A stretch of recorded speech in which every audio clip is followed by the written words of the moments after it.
And welcome back to the Constitutionals Podcast. I'm your host, Chad White. If you didn't know, this is the premier podcast for the website, cpluscomedy.com. Like I just said, it's a website. Go there. Here we are, back at it again.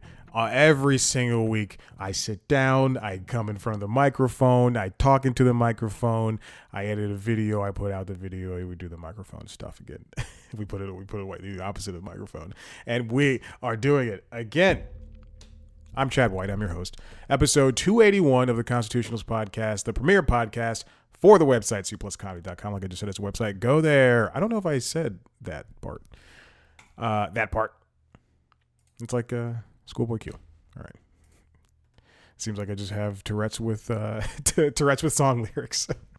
That's what this show is. I think that might be the fastest, way to get to the title of the episode. Here we are, coming in hot. I'm going to the Fox Theater tonight. If you're listening to this show, if you're watching it, I'm going to the Fox Theater tonight. I'm finally seeing Hamilton. I was in early. I was telling somebody this morning at the gym. I was in early with Hamilton, mostly because Anthony Rapp, who is a Broadway star as well as television and film star. I don't know if I would call him a film star. I revert back to television. He appeared on this podcast that I listen to called Never Not Funny. And he, sorry, I'm trying to figure out how to turn off these reactions. And he was talking and he mentioned, he's a friend of the show and that show. And he mentioned this little tiny up and coming show that's coming out that year. He goes, have you ever heard of this Hamilton? It's going to be huge.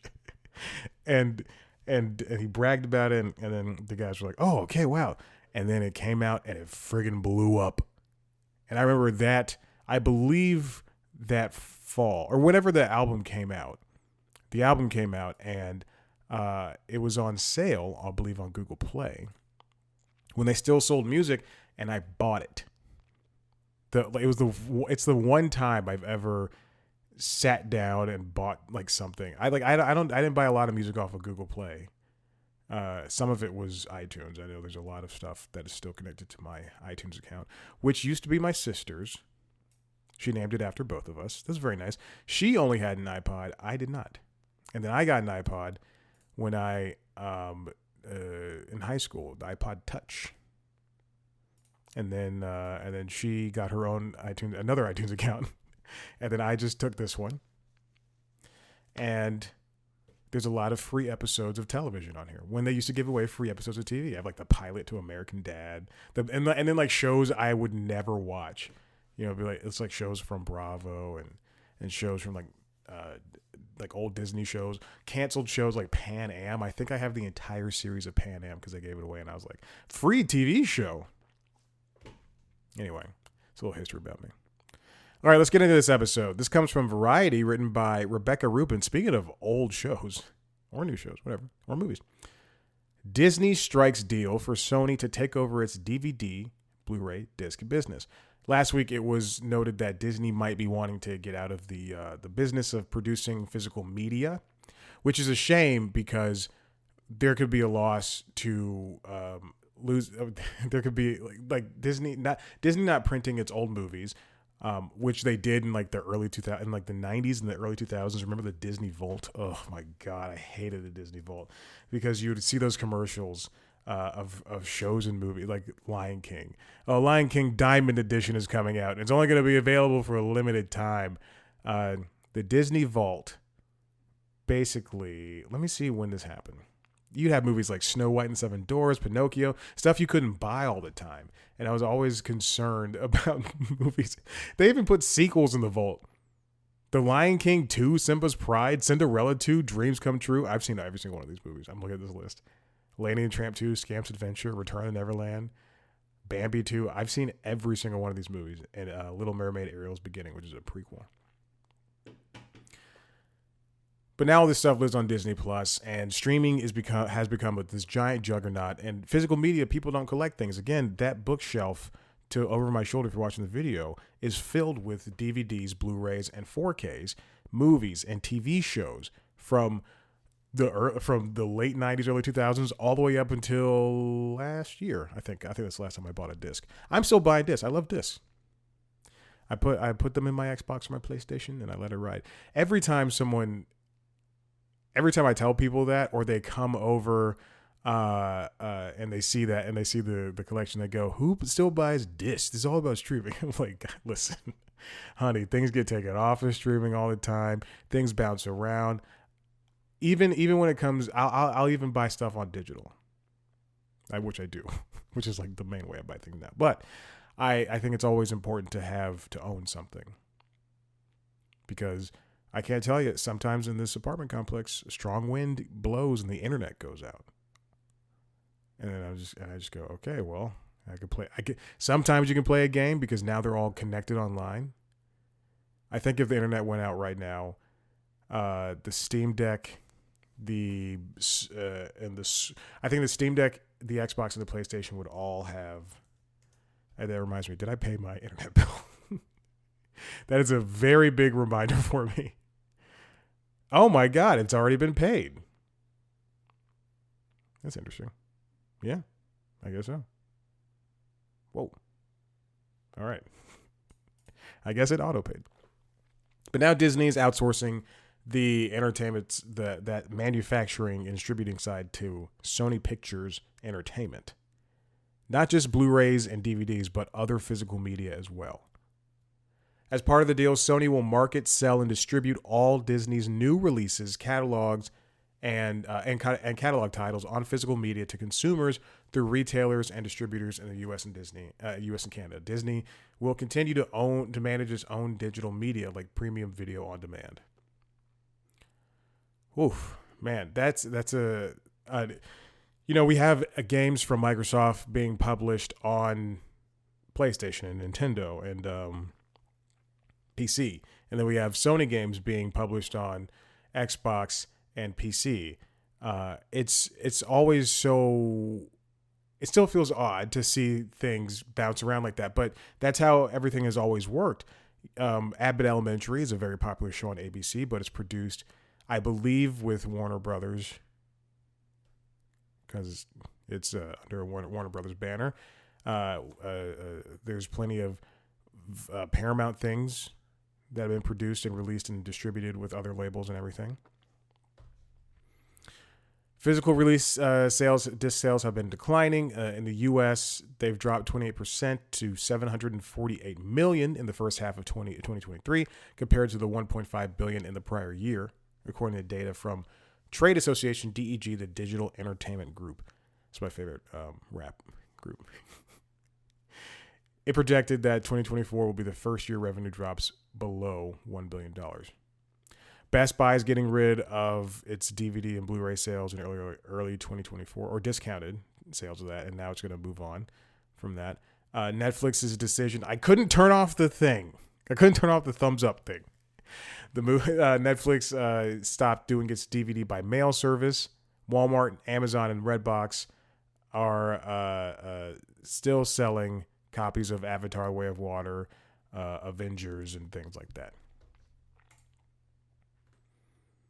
You know, if I knew there were only going to be 5 avatars, I would just buy it on physical. But knowing that he wants to do more, man, just let this thing die. Now, on top of that, the Disney Movie Club is shuttering. This comes from Amrita Khalid over at The Verge. It's about to get even harder to buy some. Oh, wait, it's the same thing. Sorry, excuse me. It's the same thing, but hold on. This comes from this quote is attributed to the Wrap. We've enjoyed serving you for the last 23 years, but consumer behavior and viewing preferences continue to evolve, so we have made the tough decision to close Disney Movie Club. The Disney Movie Club wrote in a statement. The Movie Club users will have until May 20th to place their last orders, and Disney will officially end the service on July 20th. The Digital Bits reported the closure and the news of the Disney Movie Club shuttering was delivered to the service's 10 million U.S. users as well as the email, as well as services website on Tuesday. The Disney Movie Club launched in 2021 as a way for people to access a physical, to build up your physical movie selections from Star Wars and then eventually Marvel and all these other movies. New members who signed up for a 2-year contract would receive the first 4 titles for $1, under the condition they purchase at least 5 other movies for full price for the remainder of the contract. It's kind of like the Columbia Music Club or whatever that was. Columbia Tape Club, CD Club, whatever. Although Disney Movie Club prices were often higher than that of physical retail stores or Amazon, the size of its library was unmatched. You see, this is where you got a lot of things from the 40s and 50s that were never seen, were never published in mass quantities. Sometimes you get things from the vault. God, my throat is dry. I just did a video interview on Hopefully Growth World. A video interview, not for this website, a real actual video interview. Godspeed, Disney Movie Club and physical Disney sales. All right, let's move on to Hollywood Reporter. This comes from Winston Cho. Fubo TV files $1 billion lawsuit seeking to block Disney, Warner's, and Fox Sports streaming platform. That streaming platform is still carrying out ahead. I think we got news today that David Zaslav said that HBO Max will be included with this service as well. So, and then Disney's also expected to put on things that aren't sports related either. So, I assume that that shows from Disney Plus and Hulu, and then I believe Fox is set to do the same thing. So, I assume that shows that are on Fox Broadcasting as well. But now we also there was a confirmation that I don't want to talk out of school, but I'm going to my email. Let's see. David Zaslav. Okay.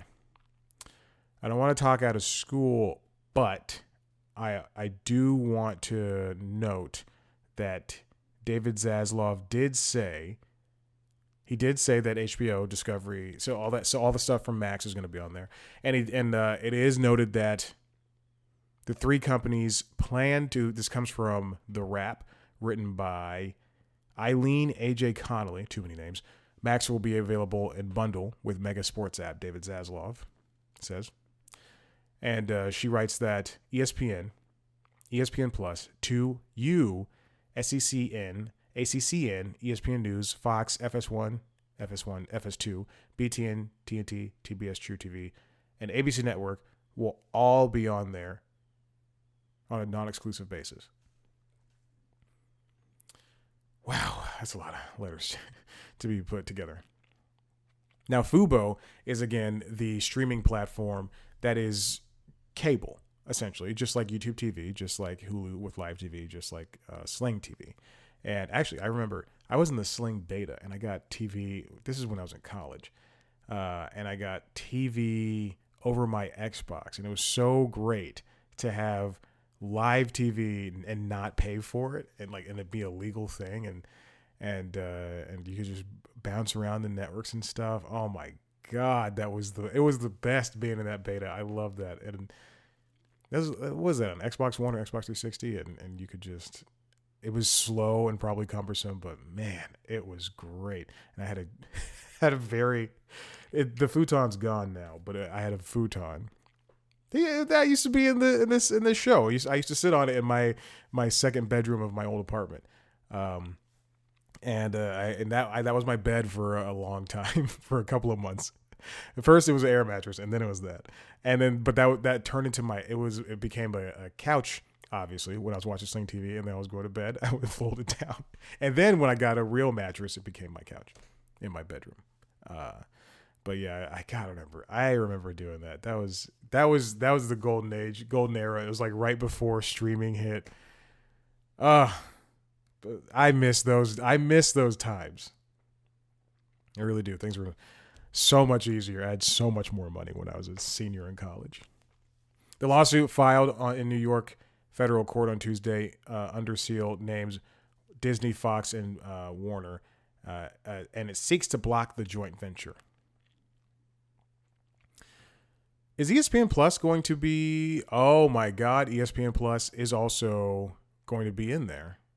Oh, so this one also names that Max, ESPN Plus, and Hulu. Wow, that's crazy. So you're going to be paying $70 a month, let's say, and then you're going to get Max, ESPN Plus, and Hulu. Man, oh man. Yeah, I'd rather just stay with YouTube TV. I mean, in some case, this like if you have YouTube TV, you have no reason to go over to this platform. There's true, or if you have Hulu with live TV, there's no reason. Fubo is the only platform that should be concerned because this is going to offer things that people might already have. But like if you're a Fubo fan, this might offer things that you already have. And also, Fubo is kind of still in the lead because it's got that installed user base. Just because it doesn't have the name, it still has that installed user base, and it also has niche sports that no other place has. The suit accuses the media giants of leveraging their, quote, iron grip on sports content to extract billions of dollars in supra-competitive profits. In some facets, I kind of agree with that. It makes sense. Fubo should probably have done a lot more advertising in the past couple of years. If it had this access to things like cricket and soccer matches that no one else has or really has, according to the release announcing the suit, other examples of behavior that may violate antitrust laws, which this could be antitrust because it's all these conglomerates coming together, include the media companies charging Fubo content licensing fees, rates that are as much as 50% higher than the rates they charge to other distributors. That's like blocking out and trying to take down competition implicitly. Defendants also impose non-market penetration requirements, the percentage of total subscribers to which a content package must be sold to or cannot exceed on Fubo, the company said in a statement. These actions individually and collectively increase the cost Fubo must pass on to customers. Fubo believes it sounds like an elbow. Fubo believes it has incurred billions of dollars in damages as a result of the defendant's actions. Wow, Fubo's stock plummeted more than 25% after the announcement. Whoa. Of the streaming venture from the conglomerates. Again, we're just going back to everybody says we're just going back to cable, but now it's just in a different form and function. Insanity. All right, this next one comes from Variety, written by Clayton Davis. 0 black women have won BAFTAs, Best Actress category, in 76 years. So when will they? The BAFTAs, if you don't know, are kind of like the British Oscars. You see people, you see them celebrate every year. Unfortunately, in the past couple of years, it has been noted, that it is a very white affair. People complain about the Oscars. People complain about the Emmys. People complain about every other award show being white affairs. No, I'm talking nominations. I'm talking winners. I'm talking probably even producers and such, except for that one guy who was arrested for sexual assault. He happened to be a black man, unfortunately.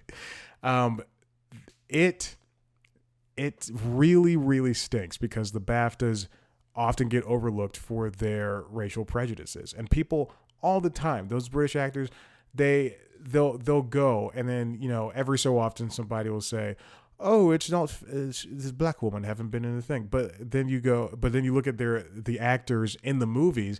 You guys haven't acted with people of color in forever. I think Olivia Colman did her first movie with a black guy a couple years ago. I'm not kidding. I don't know. I don't really recall. God, I haven't looked at her movies over the last 40 years. Sorry, that's very bad. She's not that old. Maybe she is. I don't care. I'm kidding. Halle Berry's triumph for Monsters Ball at the Oscars stands prominently, while the BAFTAs lack a similar honoree. in the upcoming Sunday ceremony. Seems like they changed that. The year's roster of lead actress nominees, so the BAFTAs already happened, boasts a diverse array of talents. Vivian Oprah garnered attention for her breakthrough role in the romantic drama Rye Lane, alongside Fantasia Barrio's captivating performance in the musical adaptation of The Color Purple. But unfortunately, compared to Sandra Hüller and Carey Mulligan and Emma Stone and Margot Robbie, who people friggin' killed themselves over because she didn't get a nomination, black actresses have not won at BAFTAs in such a long and forever. In response to the viral hashtag BAFTAs So White hashtag in 2015, BAFTA pledged to overhaul its nomination process. In 2020, then Chairman Krishnendu Majumdar committed to effecting, quote, meaningful and sustainable progress towards a more inclusive award ceremony and industry at large. Efforts have failed to yield significant changes in winners, particularly evident in the Best Actress category. Instead, the nomination selections draw criticism on notable omissions like Olivia Colman for her movies The Lost Daughter and The Father, instead of their interesting selections. Last year, despite 10 of the 24 nominees across the 4 acting categories being ethnically diverse, BAFTA's eventual winners produced an all-white lineup. Austin Butler, Cate Blanchett, Barry Keoghan, Carrie Condon. Jesus. Now, this year, Paul Giamatti, Cillian Murphy, Robert Downey Jr., they're the ones that are going to win for things. A 2018 report from business psychology firm Pern Candola revealed that approximately 94% of all BAFTA winners have been white. 94%! Oh my gosh, a statistic that is likely increased since. The analysis noted a mere 5 BAME, black and minority ethnic, males nominated for leading actor and 6 BAME females for leading actress. Subsequent years have been marginal improvement, with 10 POC nominees added to the leading actor category since 2020, resulting in 1 victory for Will Smith for King Richard. Leading actress nominations have increased by 11, yet victory eludes them. Viola Davis for The Woman King further solidified her position as the most nominated black woman in BAFTA history, alongside nods for Widows, Fences, and The Help for prospective veteran actress Maggie Smith, boasts 4 BAFTA wins. What is it going to take for these nomination committees, for any award show, to actually sit down and not nominate somebody just because of their prestigiousness? Again, it also, I don't know who's the voting BAFTA committee. Denzel Washington has never received a BAFTA nomination, which is insane. Although supporting actor categories for POC in the past 25 years, including wins by Puerto Rican actors Benicio del Toro and Ariana DeBose. Wow. Those are the only 2 Puerto Ricans who have won for POC representation the past 25 years. Or like for POC representation, excuse me. Anyway, it's when is it going to come for these? You can't complain about it and then not do anything about it. There have been so many movies that have come out in the past year where people can be nominated for anything, and I mean that's like any year. But what I'm getting at is there's a lot of talk, and when it comes to shows like the Oscars, when it comes to shows like the Emmys, when it comes to shows like SAG, it's your peers that are voting for you. And if those people don't get up on stage, if they want to get up on stage and then talk the talk but never walk the walk, then it's not going to happen anytime soon in the future. And it's unfair for your actors to, your fellow actors to be subjected to voting from their peers and not really be given actual chances. Like this next part. This comes from Tom Tapp at Deadline. Women-led films fell close to 30% in 2023. That's near a 10-year low from a study, that says. That's studies from USC Annenberg Inclusion Initiative. Wow. The percentage of women of color, and women 45 plus in films released in North America in 2023 plummeted to lows not even seen in almost a decade. I just found the longest hair. It's not my hair, and a woman has not been in this apartment for a couple of. Okay, I don't want to date myself. I did go to the grocery store this morning, so maybe that was it. I was at the gym this morning, so maybe that was it. Yeah, and I had a date.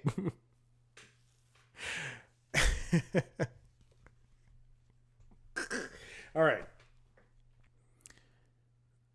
The percentages for these numbers haven't been that bad, haven't been this bad since 2014, even with Barbie included in the thing. And for all the crap I give Greta Gerwig, at least that had some amount of women in it.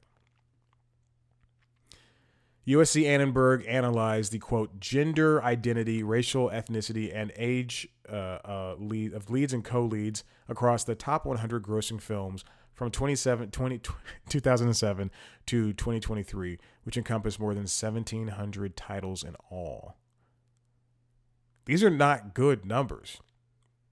They stress that one film, even if it's the year's biggest, cannot make up for the relative dearth of representation in the remaining offerings. All right, let's take a look at these numbers. The DI efforts are failing women and girls as protagonists, as is what the name of this chart is.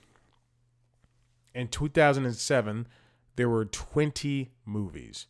Across 1,700 films, there are 20 movies of the top 100 grossing. There are 20 movies in 2007 that had leading female actresses, leads and co-leads and all that stuff. 31% in 2023. It was at a peak in 2019 with 43%. 2022 at 44%. Oh, it's disgusting. And the numbers fluctuate year over year. And they dropped this year for the first time since 2014. Again, as I mentioned before. Age-wise, only 3 solo-led or co-led movies last year featured a woman 45 years of age or older at the time of theatrical release. Cocaine Bear with Kerry Russell, My Big Fat Greek Wedding 3 with Nia Vardalos, and Magic Mike's Last Dance with Salma Hayek. In fact, for every one film led/co-led by an older woman, there were 10 plus led/co-led by an older man. Let's get down to more numbers. The breakdown of representation by distributor female leads/co-leads includes Disney at 46.1%, Paramount at 44.4%, Warner Brothers at 38.5%, Universal Pictures at 21.1%, and Lionsgate at 20%. As for racial ethnic leads/co-leads, Disney at 38.5%, Warner at 38.5%, Sony at 30.8%, Paramount at 22.2%, Lionsgate at 20%. There's also this fact that they have to hire people, the women behind the camera. The numbers, as read in this Deadline piece, would seem to indicate a relationship between who is working behind the camera and who is seen in front of it. Of the 30 films with a girl or woman in the lead or co-lead role, 36.7% were directed by a woman, and 63.3% were directed by a man. In contrast, the films that did not have a woman or a girl in the co-lead or lead role, only 4.3% were directed by a woman. For women directors, of likelihood of roughly half, 51.3% of the films with an underrepresented lead/co-lead had an underrepresented director, while 48.7% did not. Again, it really just comes, underrepresented directors were much less likely to work on films with leads/co-leads who were not underrepresented, which means that they paired black directors with black actors, Latino directors with Latino actors, Asian directors with Asian actors. Less than 10% of the top grossing films without an underrepresented lead had an underrepresented director, while 90.5% had a white director. Oof. Again, as I mentioned before, it really comes down to people having to stand up and fight for the people who don't have a voice. And when you don't do that, it really stinks. And it hinders the progress of all of the industry at large. This final bit comes from Wall Street Journal, written by Jessica Tunkel and Amal Sharma. It was kind of mentioned in passing, and no one's really talked about it since, but Paramount Plus owner has discussed combining it with Comcast Peacock. Both Paramount Plus and Peacock, Paramount Plus is kind of not sinking, but just slowly deflating the lead it used to have, but now it's just slowly been deflating the past couple of years. And Peacock is a loss leader. I wouldn't even say a leader. I'll just say it's a loss. But it's doing better than a lot of other Comcast things. Now, there's Warner Brothers and Disney and Fox Broadcasting are coming together to do this sports thing, essentially leaving Paramount and Comcast out in the dirt. So what are these two to do but to get together and maybe partner up on their own streaming service? Bringing the two streaming apps under one roof could produce significant cost savings from spending on programming to marketing and create a more in-depth offering for consumers, especially with regard to live sports. A commercial partnership or joint venture are among the arrangements the companies could pursue. Now, if we remember correctly, we've done this before. Again, we're all bundling back up to some type of cable-ish platform. I think just not even like one streaming app, but I think partnering up and maybe doing just how many ways can you get Max? You can go to Verizon. You can get it with now Disney and this Fox thing in the fall or next year, I think. In the fall or next year. You can get bundles every which way. It should just be bundles. You don't need to have and then let's have bundles have contracts run out. You don't have to have one app for everything. This is becoming egregious, and it's really hurting the consumer in the process. And we know it's expensive to run a streaming platform. Look at Netflix. But you don't have to be Netflix. They're succeeding because they went gung-ho at a time when no one else was doing it. And now they're so far ahead, you're just trying to play catch up. And you're never going to catch up. No one ever will. We thought when Disney Plus came out that it was going to happen, but it kind of had its peak and then leveled out. No one's ever going to play catch up to Netflix at this point. Paramount's been trying to find a way to sell its assets or to sell itself. Its parent company, National Amusements, has been trying to find a way to sell. And they're still kind of up in the air on that. Sherry Redstone, the boss of National Amusements, has taken talks with Skydance, has taken talks with other businesses like Warner. There's no way for any of this to work and be sustainable. And I know at this point, a lot of companies like Paramount are bleeding cash because of these streaming properties, but don't do this. And I'm not saying this as somebody who will more than likely buy it, whatever this is, even if it's going to be $15, it'll save me money on both Paramount Plus and Peacock.